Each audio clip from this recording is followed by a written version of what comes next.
Well, the exit polls have projected a handsome return for the NDA, but one man that has been sure of this for many, many months now is Prime Minister Narendra Modi. He's declared already his third term intent almost a year ago at the Bharat Mandapam inauguration. And now, during his meditative sadhana at Kanyakumari at Vivekanand Rock Memorial, he appears to have stocked up all of that on the resolve that he needs to move forward. Prime Minister Modi, who has penned his thoughts immediately after his 45-hour-long meditation, that spiritual sojourn that ended a while back on his flight back to Delhi from Kanyakumari, where he's broached on a number of topics that strongly hint at the broad strokes of his focus for the coming 5 years. Let's in the meantime talk about where he recounts his immediate transition from months of hectic campaigning and crisscrossing the country through entering a meditative state. He says that he began to feel a sense of detachment where the preceding politics and attacks vanished into a void, and his mind was engulfed in thinking about the bright future of Bharat. He mentioned how Bharat has been a cradle of ideas for thousands of years and have cited that its welfare benefits the entire planet's journey, serving as a historic global opportunity. The Prime Minister thereafter proceeded to write about this historical religious significance of Kanyakumari, citing Lord Shiva, Goddess Parvati, Swami Vivekananda and Saint Tiruvalluvar.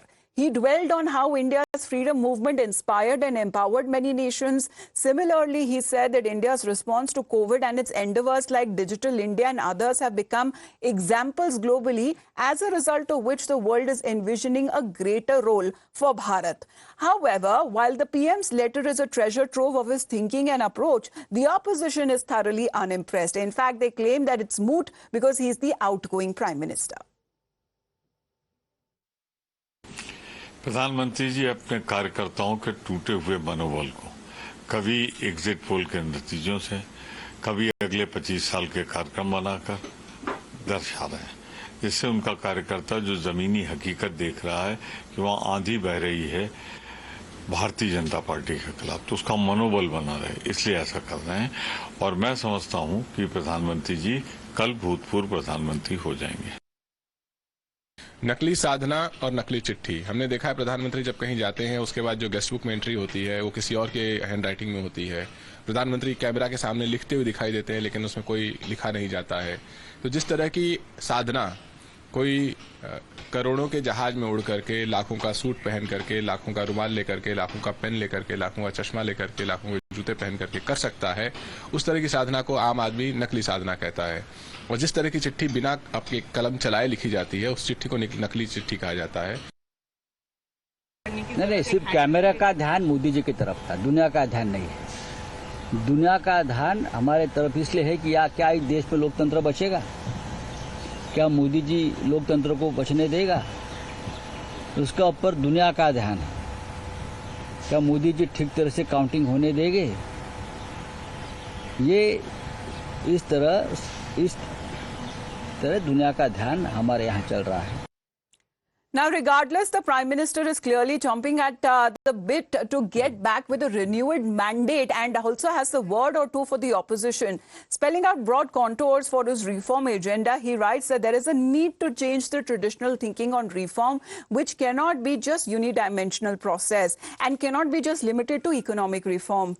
He mentions that a focus on quality in manufacturing and a thrust on the speed, scale, scope and standards is required. Crucially, he adds that to achieve this, we need freedom from professional pessimists and freedom from success. In fact, the Prime Minister has been speaking about ignoring the professional pessimists for years and even did so just weeks into the second term 5 years ago. Let's listen into what he said back in 2019. मुझे पूरा विश्वास है कि एक राष्ट्र के तौर पर हमारे सामूहिक प्रयास $5 ट्रिलियन के आर्थिक पड़ाव तक हमें जरूर पहुंचाएंगे। लेकिन साथियों, कुछ लोग कहते हैं कि इसकी क्या जरूरत है, ये सब क्यों किया जा रहा है। साथियों, ये वो वर्ग है जिन्हें हम प्रोफेशनल पेसिमिस्ट भी कह सकते हैं। ये पेशेवर निराशावादी। Now, the Prime Minister's restlessness is evident from this letter. He says that we cannot afford to waste a single moment and must dream new dreams and convert them to reality. He says it is essential to understand Bharat's capabilities and cannot miss the opportunity of being a youthful nation that it tails. The BJP's leaders, however, appear to be enthused with the Prime Minister's letter, saying that this is something, an inspiration that needs to be drawn from. ठीक है, प्रधानमंत्री जी साधना कर कर विवेकानंद उस रोक पे से आए हैं जब विवेकानंद जी ने एक भारत का सपना देखा था, मजबूत भारत का, सनातनी भारत का, एक वरिष्ठ श्रेष्ठ भारत का। आज उन्होंने एक 2 दिन की तपस्या के बाद में एक ऊर्जा ग्रहण की है, भारत के लिए ऊर्जा ग्रहण की है, विकसित भारत के लिए ग्रहण की है, और जैसा भारत वो चाहते थे, जिस प्रकार से उन्होंने पूर्व में ही कैबिनेट की बैठक ली है, आने वाले 100 दिनों का एजेंडा भी सेट किया है, ये सब दर्शाता कि जो देश की जनता ने एक वैभवशाली भारत के लिए वोट दिया उसको पूरा करने वाले हैं। This letter of our Prime Minister speaks much volume. His intentions towards the common man, his aspiration how to our country is to be protected, how our country is to be advanced in different fields. And I believe that this new Sankalpa of Modi ji will lead us to a Vishwa Guru. I'm cocksure about this. You see, I have never seen in any history that any head of any country does this type of dhyan. So if the opposition is upset at the Prime Minister writing a letter, they are likely to be even more rattled at the big plans that the BJP is drawing up in the scenario that if it wins elections tomorrow. As per sources, there are plans of a grand roadshow by the Prime Minister from his Lok Kanyar Marg residence to the BJP headquarters. Then at a later date, it is being planned that the swearing-in ceremony will also happen, which will be a big ticket event for the locations like Bharat Mandapam or even Yashobhumi or Kartavya Path that have been put out on a shortlist. The India Bloc Netas are not happy with this or with the Prime Minister's plan to hit the ground running. Let's get you back when it comes to the live updates from the Election Commission.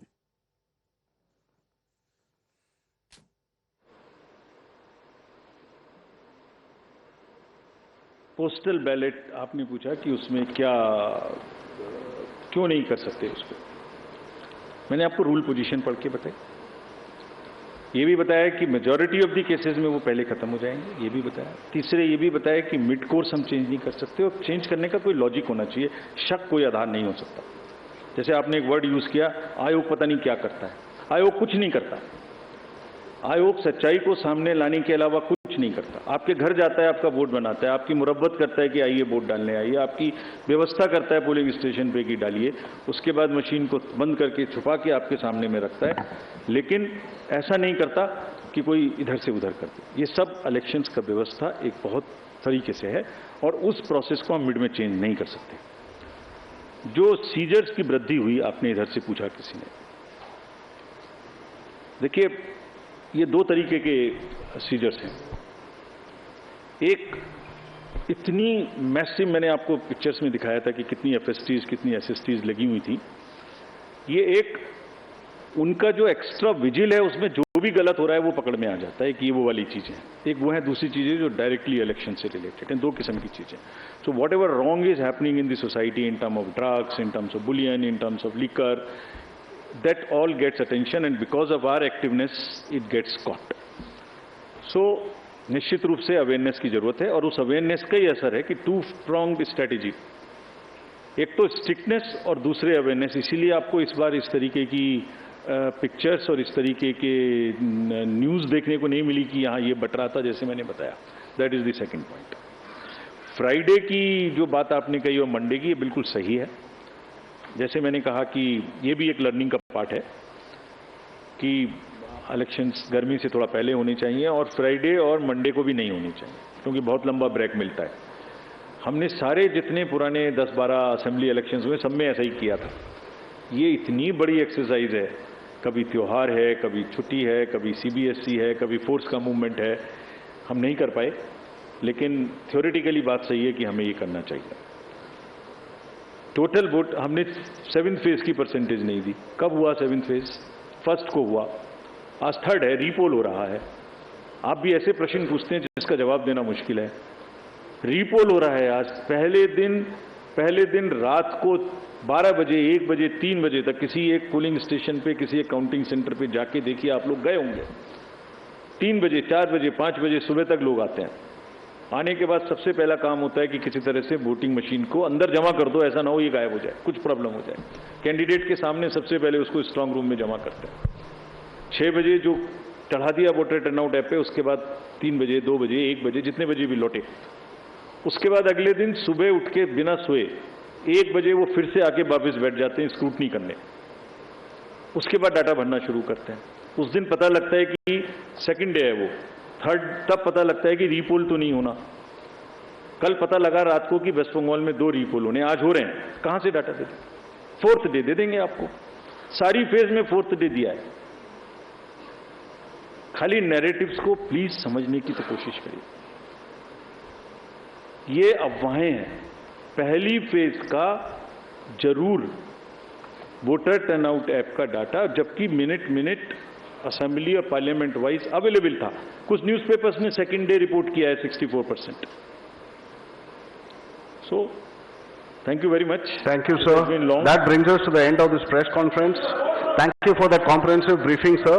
I thank the Commission and the media for attending this presser. Please welcome to a simple. All right, that's the briefing on part of the Election Commission of India. There are several questions that were being raised over when it comes to postal ballots, and let me go across to Mohit now. Mohit, several questions that were raised on part of the counting of the postal ballots. Why is that elections were conducted in this peak severe heat wave? I believe all of that has been answered by the CEC.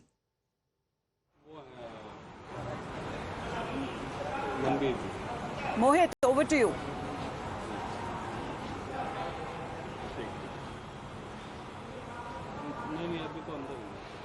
Well, seeking at least a basic acknowledgement for the hard work that has been put in by the Election Commission, because as the CEC was saying that there has been a new world record that has been set of nearly 64.2 crore voters who have participated in the voting process, and as many have been the women. That has been the record that has been created. And of course, taking on the opposition and the pessimism and the questions that have been raised, all of them that has been addressed by the Chief Election Commissioner. That's the briefing on part. Just less than 24 hours to go before the election results are announced. With that, we head into a short break.